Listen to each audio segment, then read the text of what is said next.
Ash catches a Pokémon. The third episode begins right after Ash leaves Viridian City.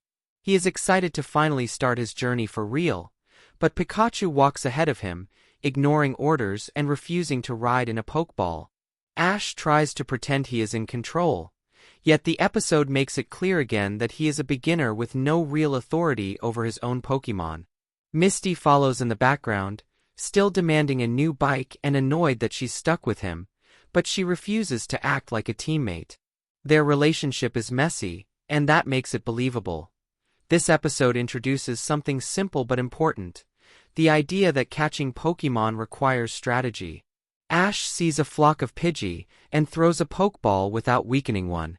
The ball shakes once, twice, and the Pidgey escapes, instantly telling the audience that catching something is not guaranteed.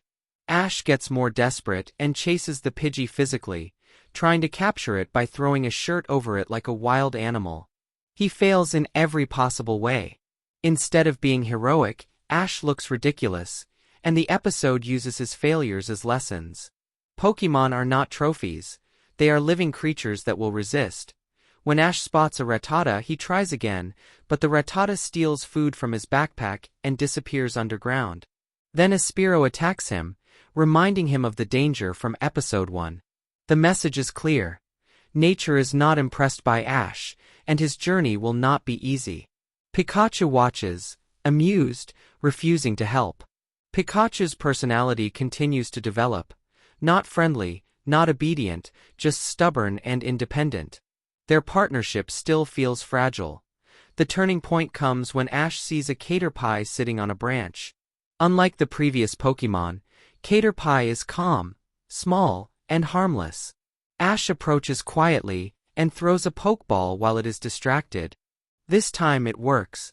The Pokeball closes, clicks, and Ash catches his very first Pokémon. The victory matters because it is earned through patience instead of force. There is no dramatic battle, no cheering crowd, just a beginner succeeding for the first time. Ash cries with happiness, holding the Pokeball proudly. It is emotional because, despite all his mistakes, he finally proves he has what it takes to be a trainer. Pikachu is not excited.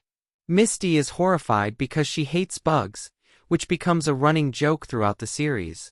Still, Ash releases Caterpie to celebrate, and the moment is delicate instead of epic. Caterpie is scared, curious, and affectionate. Pikachu stays distant, but Caterpie likes Ash immediately.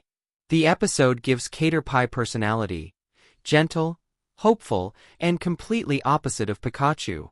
Ash promises Caterpie it will one day become a Butterfree, and even Pikachu seems slightly touched, though still annoyed. This bond happens naturally and helps Ash grow. For the first time, a Pokémon trusts him fully. That night, the three camp in the forest.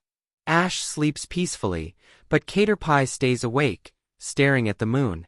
The scene is quiet and emotional. Caterpie imagines flying like a Butterfree, wishing to be strong. Pikachu watches Caterpie, and something small changes between them. Pikachu does not hate Caterpie. There is respect, not rivalry. The show gives Caterpie a dream, and that makes its journey meaningful instead of random evolution. The next morning, Misty screams when she wakes up and sees Caterpie near her. She insults it, saying Butterfree are disgusting and ugly. Caterpie lowers its head, clearly hurt, and the scene has emotional weight even without dialogue. Pikachu glares at Misty, defending Caterpie silently. Misty apologizes, but the damage is done. These moments show that Pokémon have feelings and that words matter. Soon, a wild Pidgeotto appears. Ash tries to catch it immediately, once again ignoring the basic rule: weaken first, capture later. Pikachu refuses to fight because it is tired, and Caterpie steps in. The battle is unfair. Pidgeotto is a predator, Caterpie is prey, and everyone watching knows Caterpie should lose. But Ash believes in it, and Caterpie refuses to run. With surprising speed and strategy, Caterpie manages to hit Pidgeotto with string shot and tackle, defeating something much stronger than itself. Ash catches Pidgeotto, giving him 2 Pokémon in a single episode, but the victory is not cheap. It is earned through emotion, teamwork, and Caterpie's courage. Right after this success, Team Rocket arrives. Their entrance is dramatic again, but now their goal changes. They want Pikachu specifically because they saw its power in the Pokémon Center. Jesse and James call themselves professionals, yet their plans are chaotic and ridiculous.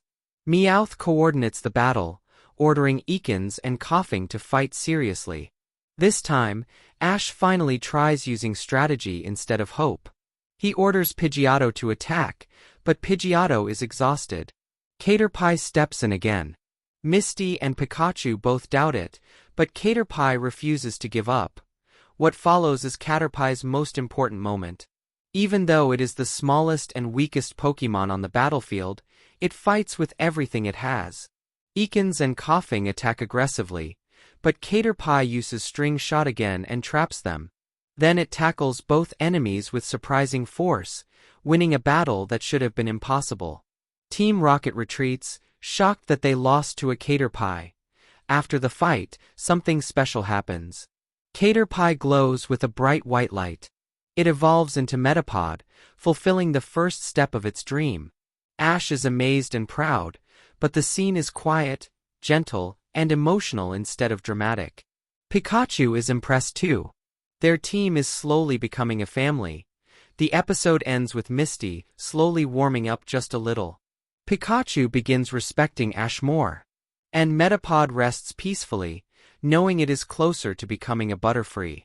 The world of Pokémon shows that growth takes effort, victories are not guaranteed, and even the smallest Pokémon can shine. Ash is still inexperienced, still flawed, but now he has proof that he can learn, adapt, and earn respect. The journey finally feels real, and the bond between Pokémon and trainer becomes the heart of the story.